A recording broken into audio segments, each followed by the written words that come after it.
Tokotala CGTV, maman CGTV, na papa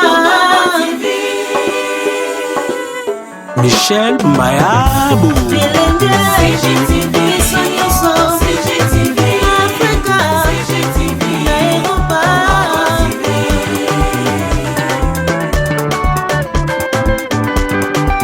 Ba émission ya kitoko culturel, politique, religieuse. CGTV, Tokotala CGTV,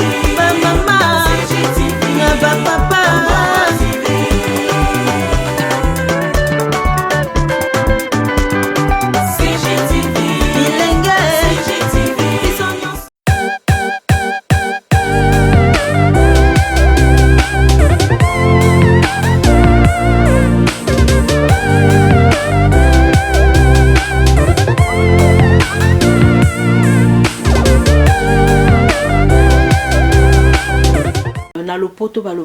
Un peuple qui ne connaît pas son histoire commettra toujours les mêmes erreurs. Et là, on ne sali que conflit les lois et comme il faut qu'on y ait ba cause ya maladie pour qu'on y ait soigner.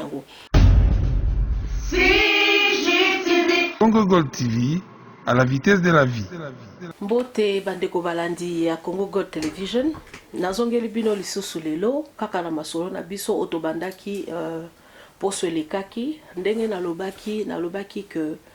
na lopoto balobaka que un peuple qui ne connaît pas son histoire commettra toujours les mêmes erreurs. Et un peuple qui est amnésique commettra toujours les mêmes erreurs. Et ngola ça que peuple oyo ayebi histoire na été peuple oyo abosa na makambo akosala toujours ba erreur et be akosala ka ba erreur o asali yango moni mboka la biso parfois tozoza na mwa ba mikakatano. Mais semaine elekaki poso elekaki to solo laki ezaki li solo ya bandeko na biso banya Rwanda bazali banani po to yebi que soki lelo conflit o tozana ona est na biso ya Congo ezape en partie likolo ya bandeko na biso mikakatano ezali kati na biso na bandeko na biso babengi banya Rwanda. Alors la semaine passée semaine poso elekaki to banaki na ko expliquer na kanti moi rappel moke na expliquer ki ndenge nini babanya Rwanda bakomaki na Congo. To le bi que ezalaki d'abord avant colonisation, il y avait une petite communauté moko moke ya bandeko na biso ezaka babanya Rwanda te mais ça pe bandeko ba utaki Burundi oyo tango batu bayaki selon ba archive bakutaki bango. Alors tout le historien to ba sociologue ebele ba lobi ke ezaki vers fin ya 19e siècle to lo ba donc vers 1800 soto le but to lo ba on a français si simple vers 1800 de moi petite communauté wana et yaki. Alors le lot rolinga to banda ko lo ba po tant soto lo ba makambo conflit na est mais to za ko comprendre to comprendre et lo konini e banda ki ko sala que conflit et lo konini sali que conflit le loana e koma parce que bitumba nyonso tango ebimaka eza lokwa ndeti mutu to pesa deti exemple soki obeli soko oza na infection microbe déjà ekoti na kati ekobanda nzoto ebandi ti ekobanda eza na période d'incubation. La période d'incubation wana oyeba te fièvre nde ezali symptôme que nini oza maladie siko fota ba kino salo examen de ba oyeba ke eza infection to eza eloko moko boy mais il faut qu'on y ait ba cause ya maladie pour qu'on y ait soigner. Alors le lot to banda ko expliquer donc nalobaki la fois passée ba o balanda ki biso nde na lobi bande kona biso ba banya Rwanda mina barundi pe bayaki vers 18e siècle. Donc bo soki moyen ezali bo meka kokota na chaîne na bino à Congo Gold Television boko monango. Alors le lot il faut tout ça la différence bande ko o bayaki avant 1885 où ezali nini date oyoyo mindele bakene ko décider baba kabula Afrique ndenge bakabula na ndenge na bango wana basi ba wumeli sikoyo lelo to bandoloba cause e bandaki ya conflit oyo to meka koyeba to bando développer ngo petit à petit mais lelo to lobana nous cause oyo et oyo bandaki no ba première cause à liboso tokoloba bomoni tango colonisation et ekosalema ba historien ba sociologue ba lobara que conflit oyo ya est ezali conflit ya identité, ezali conflit ya territoire. Et puis après ba politicien ba ekokota na kati. Conflit ya identité nde lelo to lobelango. Dans la colonisation eyekoya parce que toye bien obiso nyoso ke mboka na biso ezaka état indépendant du Congo, donc ezaka propriété privée ya roi Léopold II. Alors na soki total na côté à est, tant nazo le bela est wana nazo le bela nord na sud Kivu, to komona ke na 1902 nde banani ba belge ba yaki ko sa ba premier poste na bango, ba sa ki ba poste na bango o ezaki ndeti ba point na bango, donc to lo ba sika neti to benga ngone ni ezali ndeti ba centre ba banai ko développer. Alors na est na 2000 na 1902 wana ezalaki na Rutshuru et puis na Bobandana nde basala ba premier poste na bango o ezaki lokola esika ba pona ko développer ba commerce ko sala ba administration. Et puis na 1907 et puis ba eko sala susu poste mususu ya Kitofu. Mais entre temps tangu ba belge bayaki wana na 1902 par exemple ba autochtone ba sepelaki na ote donc bana mboka o bazaki to na expliquer binonga bi ba o bazali kuneza ba bembe banyanga ba pere batwa hein bolanda émission la fois passée. Donc batona ba sepelaki na ngote. Alors conflit moko ebimaki makasi bato bazana est baye bien ba benga ngo conflit na ba benga ngo oku Luabene Mwakoke na ebité oku Luabene Mwakoke, donc la guerre contre les enfants de Koke, donc ou bien Bitumba contre bana ya Koke. Et Bitumba là so total yango même babomaka représentant ya nani ya roi Léopold II comme on ezali lieutenant tondeur. Alors en 1908 roi Léopold II biso totanga ki na histoire a eko cédé état indépendant du Congo na Belgique eko koma ekomi ezui Congo dans mboka na biso eko koma colon ekomi colonie ya état belge. Ndesika makambo yetango siko état belge yekoya bango basali nini ba eko changer ba règle coutumière.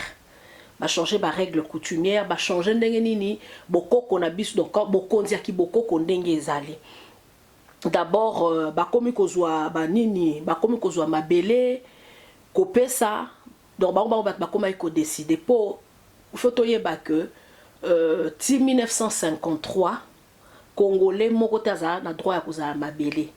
Roi Léopold II a signé un décret mon pona olobaki mabele ya Congo eza ko appartenir na état.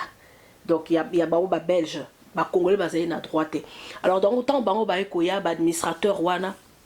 ba eko changer un peu makambe belé. Par exemple en 1928 donc tant na lobby ba changer ba règle coutumière, ça veut dire que ba créer ba chefferie, ba créer ba biloko mususu. Il y a un moment par exemple en 1928 na plaine ya Ruzizi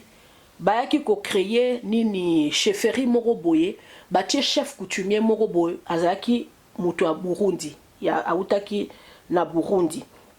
et eloko wana ebimisaka déjà conflit wana ebimisaki babengaki yango la résistance de Fuliri ebimisaki bitumba makasi Fuliru ebimisaki bitumba makasi po ba belge bayaki bazui baye ko baye baton basali ba chefferie ndenge tozolo bawana ba créer ba chefferie ya mike par exemple na haut plateau on esika bandeko na biso yo Banyarwanda ba bibenga Banyamulenge baye ko tia deux chefs wana bazaki ba Banyarwanda chef Kaira na chef Gautu na 1928 ba belge de bat bachaki bango. Alors et créa qui ba problème ebélé. Na 1930 les sousou ba petit bazui ba chefferie wana mike ba eko koti sango na kati ya ba chefferie ya Bafuliru na Bavira na Barundi et nyonso wana ezali ba chefferie ya mike ba eko koti sango na kati ya ba chefferie oyo ya ba Bembe. alors que ezali bezaki bango bazaki ba autochtone te. Alors tout ça ayait créé un problème. Donc toujours au monde que ba Belge quelque part administration belge ils en a quatre il y a conflit wana. Pour tangu babandi ko sala ba plantation. Na 1926 ba ke kozwa bande ko na biso na Rwanda. Po bana mboka ndeti ba Bembe ba Hunde bato wana nyonso bazali vraiment kolinga kosalela ba Belge msate bazali omona ngo ezaki na tina mote po babotola ba babele ba Belge babotola ba mabele bazopesa na bato mususu ba créer ba chefferie, ce qui fait que ba kenai na Rwanda. Donc il faut tout ça différence ezana ba o bayaki avant 1885 mais ba o mingi ba eko ya une vaste selon ba historien selon ba ba sociologue ndeko na biso baye koya na 1928 et na 1928 ti na 1956 wala bazali to benga bon bazaki ba immigré économique bazali ba immigré économique ndenge za ndeti biso le loto uta oye ko beta libanga na poto pour kokisa makam baye ki kozwa bango baye kozwa bandeko na biso wana baye kozwa baneni baye kozwa bandeko na biso bakomo kene kozwa bandeko na biso na Rwanda bazoya na bango po baya kosalaka na ba plantation basala misana kati ya ba plantation. Alors comme de tolobi ba kolomboka bazali kolinga koyoka ba Belge te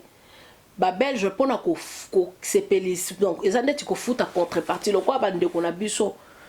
oya ba Rwanda bayaki bazaki docile ba Belge bakoma kopesa ba mabele bakomi ko exproprier na linga election ko botola batu biloko na bomba mabele na banko pesa ba tout oyo bayaki entre temps pe lisusu boko se rappeler na masona betaki mokoloana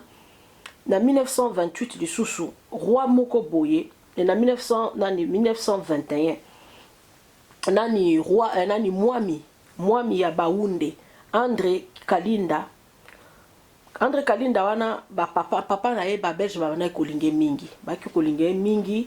au point que bango batu ba pesaki mutu makasi na kolinga ye mingi wana basalaki que ake ko étendre chefferie na donc akomisi chefferie na ye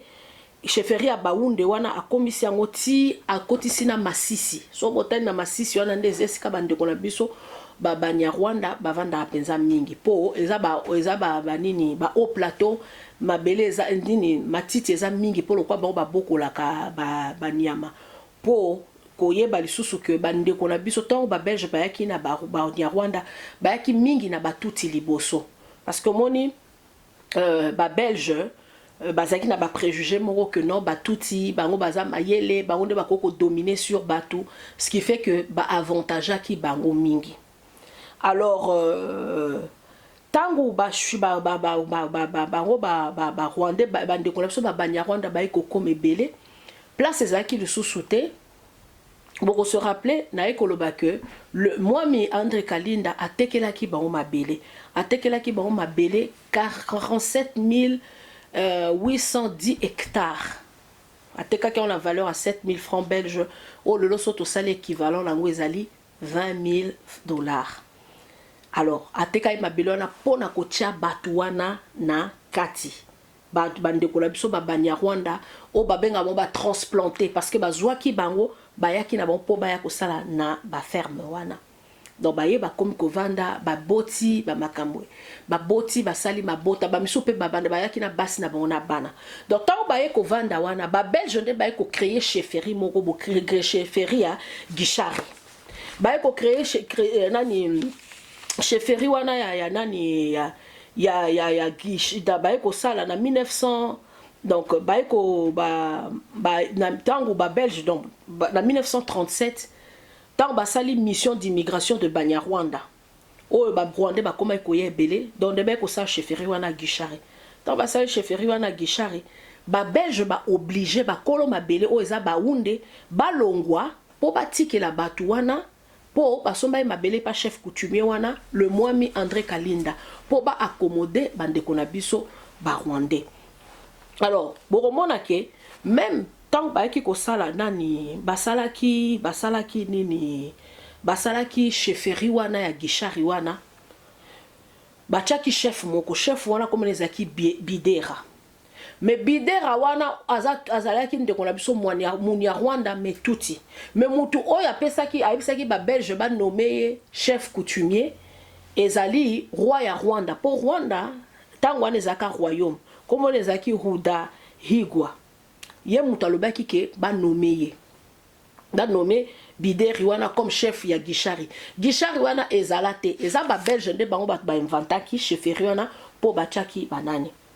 Allez, na 1942 ye nani bideri wana ba ko remplacer ye na ndeko la biso mususu za pe muni ya Rwanda comme na Wilfrid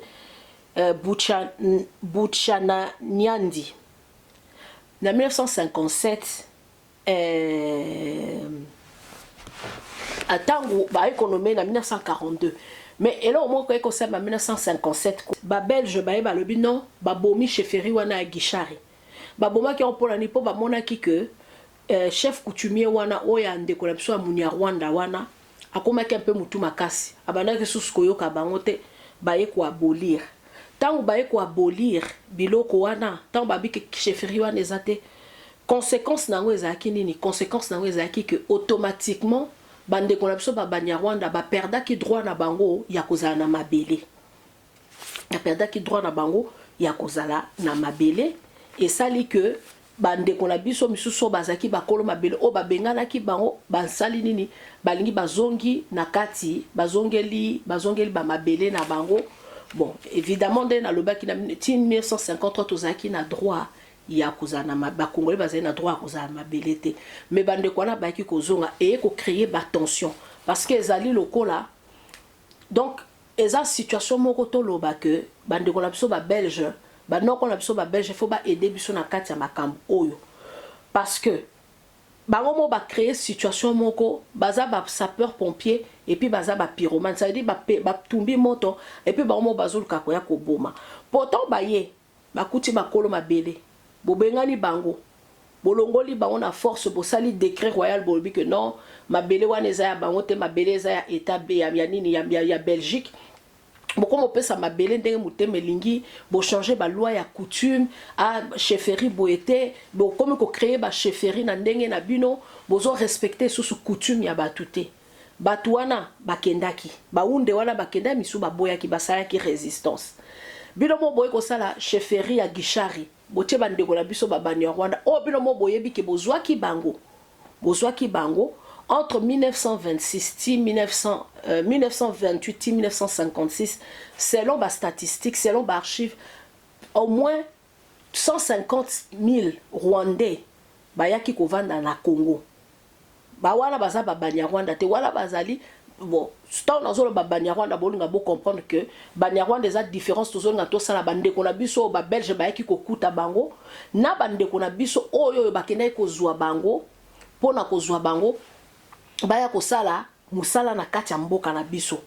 po baya ko sala misala basa ba plantation ba café basa ba plantation ya ba thé basa ba plantation ya ba bitabe ya ba coton musala na bango bayaki yango wana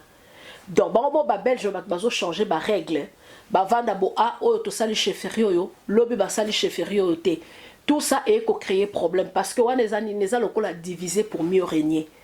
d'ailleurs moko ba pesi ba congolais avantage et mosusu so ba moni que ba congolais bazo ka bango te ba pesi ba Banyaro bande ko la biso wana obayaki avantage après les susu tant Rwanda est ko zo indépendance avant pour trouble salemaki hein entre 1959 et 1962 ba période wana trouble salemaki ming et puis en 1973 en 1973 ba benga au pogrom ça veut dire ba bomaki hein ba bomanaki ce qui fait que entre 30 000 et 50 000 réfugiés rwandais bayaki les sous mais wana sou bazaki ba émigré économique té pour surtout le but de 1928 en 1956 wana bazaki ba émigré et ba immigré économique bayaki pona koluka musala bayaki pona koluka vie donc batwala nde entre 1959 60 oh na 1962 et puis en 1973 mingezaki élite ya batuti bango bat bayaki bango nde lelo bango bat bakoma pe bakomi la classe dirigeante par exemple le na Goma donc eza pona koloba que to comprendre que na mbok na nini na biso wana tozo kene na masolo malembe po il faut to comprendre to limbola makambo ezali to comprendre que raison na biso ya lelo ezali que conflit o ebandi na est eza d'abord vague migratoire o esalemaki expropriation à ba terre, ça veut dire koboto là donc vague migratoire ndenge ba autorité belge bazako kene kozobande ko na biso na Rwanda baye na bango wala tozolo bate bande ko la biso ba banya Rwanda oyo bazaki avant avant conférence de Berlin tozolo baba oyo eza archivé o baba na kozwa ba entre 1926 et 1958 1928 plutôt 1956 vague migratoire wana o bango ba yaki et conséquence na wezaki nini ba belge ba komo boto ba sombi mabele ba roi Kalinda ba sengi ba kolo mabele ba longwa ba kende bisika mususu après ta ba moni ki bazoko ka ko maîtriser lisusu mu ba konzi angote ba e ko sala nini ba e susu ba changer oh non ba changer ba règle coutumière de to moni lelo ba sali chefferie boye lobi ba sali chefferie mususu kaka boye lelo ba longoli bino bo sali yango mutu eza lokola toloba fondation o esali ke poto koma na ba conflit à lelo mbala sima tokobanda ko continuer kolobela mais lelo toyeba que fondation e bandiwana alors ele ko sala nini que bande ko la biso ba banya Rwanda babotaki ebele tant ba ko bote ebele après ba décennie et comme que bango bakoma lelo ebele koleka bakolo mabele omona ke baunde bakomi minoritaire na kati ya Masisi alors que zaki mboka na bango mabele na bango ya bakoko na bango mais lelo babanya Rwanda bakoma na nombre ebele ce qui fait que bakolo mabele bango o bami benga bakolo mabele bandeko na biso baunde na bato wana misusu bapere batembo bakoma ko se sentir en insécurité. Je crois que na masolo a lelo tolingaki na to comprendre toyeba esika conflit et bandaki na ndenge wala tolobi mbala sima tokoya siko ko expliquer wala tobeti yango conflit na avant indépendance pour makambo e bandai avant indépendance wala tozo expliquer dans la lobby de période ya 1808 tiko kende na 1900 toloba 58 nde tolobeli na makambo après nde susu tokoya kolobela la fois prochaine tokoya kolobela makambo ya kisuko le kam na tango indépendance qu'est-ce qui s'est passé yango pe msusu ezaki susu pe susu cause ya conflit ndenge lelo tozanango ti lelo poto koma ndenge bodombala sima tolobela elo nini salemaki après indépendance. Donc c'est ça bande konangai merci mingi pona kolanda biso. Je crois que masolo tozo beta ezaka pona ko fungola mayele na sepela ki na mona réaction bande konangai bolobi que émission ezalaki bien na moni bolobi que non tolobi el kambo eza malonga toza wate pona ko inabatu quoi que ce soit mais je crois que histoire eza le mot très important. Au moni biso na Congo par exemple toza na devoir moko héros na biso national Lumumba aloba na biso que photo comme histoire ya Afrique d'une manière générale o nyonso tozoluka to sala ezaka po batu ba comprendre ezala na biso ba congolais ezala na biso bandeko na bandeko na biso ba banya Rwanda tozaka batu moko mende tozala ka sincère Afrique eza mama na biso bakoko na biso bavandaka esika moko mundele muto ayeko kabola biso mais ndenga ko yako kabola wana to luka siko ndeni to sangisa mayele na biso tozala wana te poto to luka ko kabwana ezala te que tozo bengana mutu moko be to lingi mutu mususu non mais ande to loba makabo po batu to yeba esika nini to wuti na esika nini tozo kende ya mutu ko sunga biso po ko sunga pelo biba na biso